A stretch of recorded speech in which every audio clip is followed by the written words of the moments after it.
It's Caroline Dunn, and I want to tell you today about how to work towards your first full push-up, because I think it's something that people tend to categorize in with something like a squat. It's a body weight movement, and actually it takes a lot more strength than you think, especially if you're a female. And I'm not saying that glibly. There is a biological difference in the amount of muscle that men and female have. Men have about 25% more muscle, and that is mainly on the upper body half. So I think we need to reframe our expectations around a push-up. It is nowhere near as easy as a squat. And it took me a good 2 years of training in order to actually build up the strength to do a full push-up. Okay, so I'm going to tell you now about some progressions that we can do to build up the strength for a full push-up. So we're going to start easier and then work towards a more harder version. Okay, now don't be afraid of committing to a particular version. Like, use combinations, even within workouts and within sets. So there's nothing that says that you have to do box push-ups until they feel easy. Okay, so have a go at the different variations, mix it up, and constantly try something a little bit more difficult. Okay, so I'm going to start off with something called a wall push-up. So a push-up, first of all, works our whole body. So yes, there's a primary focus on the chest, but actually it's going to involve a whole lot more than that. Okay, it is an amazing full body weight move. So yes, we have our chest involved. We also have the front of our shoulders, our anterior deltoids, and we also have the triceps as well. Okay, so the back of the arm. Your wall push-up.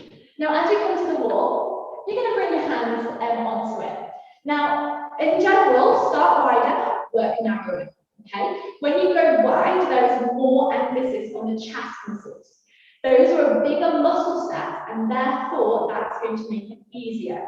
Okay. As you get stronger, you can start to work the elbows in, bringing the hands closer together. That's going to make it harder because it's going to put more emphasis on the triceps here, which have a smaller muscle group. So, hands onto the wall, I'm going to start nice and wide. Now, the closer you are to the wall, the easier it is. The further away you are from the wall, the harder it is. Okay? So, I'm going to start fairly close. And first of all, we're going to think about the line of our body. So I could just like stand here waiting for us, okay? But I'm not. Now notice the difference. If you can, it's quite a subtle change. I'm going to switch my core by turning my tailbone under. See that difference? And all I've done there as well is I've knitted my front ribs in. So that I've switched on the core. Front ribs in, tailbone down, okay? And then activating the core, that's going to give us more strength, more activation, more stabilization to push. Okay? So we've got our strong core, tailbone tucked, front ribs in. As you inhale, send your chest down towards the ground, the wall, and exhale, push away. Now you'll probably want to adjust here. So you can see when I first had to do that, kind of coming in between. You may want to step it further down so that as you come down, your hands are actually more in line with your chest as opposed to up here. Okay? And then we can work it to a bit harder. We can step away, lift up the heels. Again, rather than hanging out here, activate. Tuck in tailbone, belly button to side, front ribs tucked in. Inhale, exhale, push away. Okay, so that's our first option. Second option is a box push-up. So for that, we're going to come down onto the mat. Now, a good tip for if you have sensitive wrists is to come onto fists. Okay, like that, and then that just takes away some of the pressure that people can feel on the wrists. If you are okay with it, then bring your hands down into this position again. You can start wide and work narrower. Now notice, again, we're going to do the same thing with the rest of our body. So, first of all, notice what I'm doing now. You should be able to see a little bow. Now, all I've done is, I call this hanging out on your nose. There's not a lot of muscle activation going on. So I'm going to do 3 things here. First of all, I'm going to press the ground away a little bit more. So I've got a little bit of a dome, notice that difference, press away. Okay? And then I'm going to tuck in the front of my belly, here into the back body. So from here, press, tuck in belly button. And you'll also see when I did that, so look at my tailbone, that tucks in as well. Okay? So that again, we're squeezing this area of the body. So with a box pusher, we've activated, we found that strong stance. Inhale, bring the chest down towards the ground. Exhale, push back up. Okay? Then you want to pick a version where you're going to get the most out of it. So don't do push-ups for vanity. Okay? Like this movement is going to do very little for you. Okay? So work to as big a depth as you can with your push-up. Okay? So we're going to try and get our chest far out.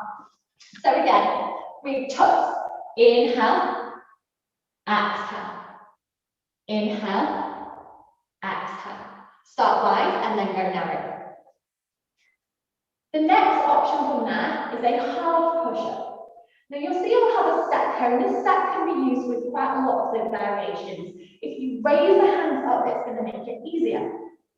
That's actually quite a low step. So you can actually work with a much higher chair, like a dining room chair, and then work that step lower. I'm going to show you a half push-up on this step and then off the step. So this is either hands onto chair or onto step. Now, box push-up, our bum stays in the air. With a half push-up, I'm going to step the knees away so that I've got a strong straight line.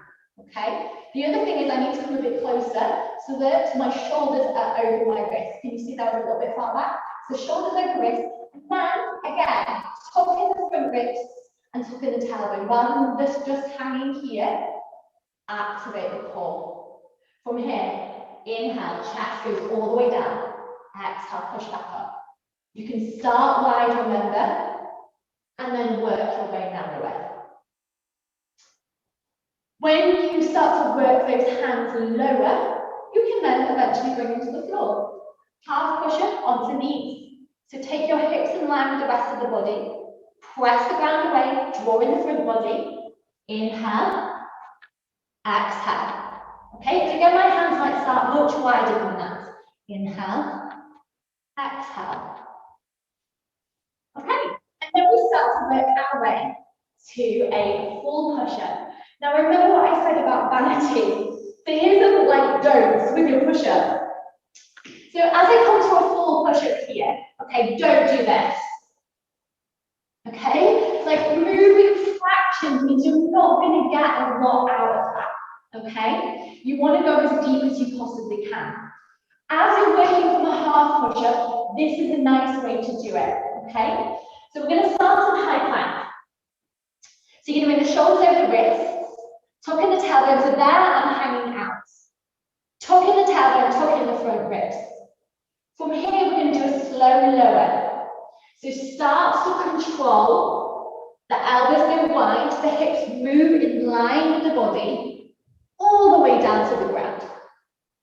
The most important part there is you control that final drop really near the bottom, okay? So try not to control it halfway and then collapse down, okay? You can get up whichever way you need to, so you don't have to push up from that position. You're using all your strength just in the slow lower.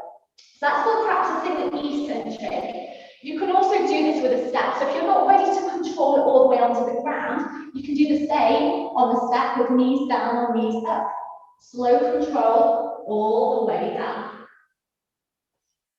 Okay. The final thing not to do, so we talked about the little arm movements like this. The next thing is hips. So what you don't want to do is look like you love the ground too much. Now this can be a little bit of strength as opposed to just you doing it wrong, okay? So it might just be that you need to build up the strength a little bit more as opposed to you doing it wrong, correct it. So what it looks like is people's hips sag, okay? And so rather than the arms moving, the hips are essentially doing this. You see how much movement there is there? Okay? So what we want to do is strengthen our core, which means choose the option that you can keep that tucked in position, okay? The other thing that I think helps is when you're practicing the eccentric, work with chest first. So keep the hips buoyant, chest is going to touch the ground first. So if I do it slow down eccentric, if I don't touch on my core, I'm kind of hanging a little bit there as opposed to that. So if I wasn't using my core, then my hips, can you see, would end up touching first. Rather than keeping the hips buoyant, keeping that tuck, chest goes first, keep the hips up, up, up, up, up, up, up, up, all the way down to the ground. Okay? If you are collapsing on that slow lower, your hands need to go higher. Okay? They are hard. Literally 2, 3, 4 of them are enough. They use a lot of strength. So don't underestimate them. Be kind to yourself. Now, when you get to the point where you can do some push-ups, and these are half box or full whatever, I'm going to show you some other fun variations. All of these variations do make it a little bit trickier, but they could be done with, as I said, half a box push-up. So the first one is called a diamond. Do you see that? A diamond push-up. So our hands make this shape. If you can, you bring your fingers and your thumb to touch. If you can't, you work a little hard, quite wider. This starts to put it more into the tricep, so it is more difficult. I'm going to show you it with my knees down so that you can see this is another variation that you can use to build strength for your push-up. So we bring our hands into our diamond shape. I'm going to step my knees out, keep my shoulders over my wrists, and rather than hanging out here, activate. From here, I'm going to keep my elbows in. Inhale down. Exhale, press back up. Okay, let's do that again. This is a diamond push-up. Inhale. Exhale. Hands staying in that position there. Okay. The next variation that you can do is a hand release push-up. Now, the way that this works is when you take your hands off at the bottom, you release tension from your muscles. So therefore, they have to re-engage in order to push you back up. So it's harder, okay? So a hand release push-up looks like this. Again, I'll show you, I'll do one half and one full this time, okay? So we're going to start in our top position. We've activated our core. We bring our chest all the way down, release the hands, push back up, okay? If we take it to a full version, lift the knees, find that strong straight line. Chest comes down, release the hands, push back up. Now, the important thing to do there is when you're on the ground, lift your belly up, okay? Because otherwise, you've released onto the ground, you've let those muscles go slack. If you don't actively re-engage your core, it's not particularly going to help you up. And then your hips will snake, they'll get left behind, okay? So when you're in this position here, it's as though you could lift your belly button off the floor. If I don't do that, then my hips get left behind. Don't know if I showed that very well, like that, okay? So on the floor, lift up belly button. Obviously your stomach isn't going to come away from the floor, but it's like you're trying to get your belly button to the spine.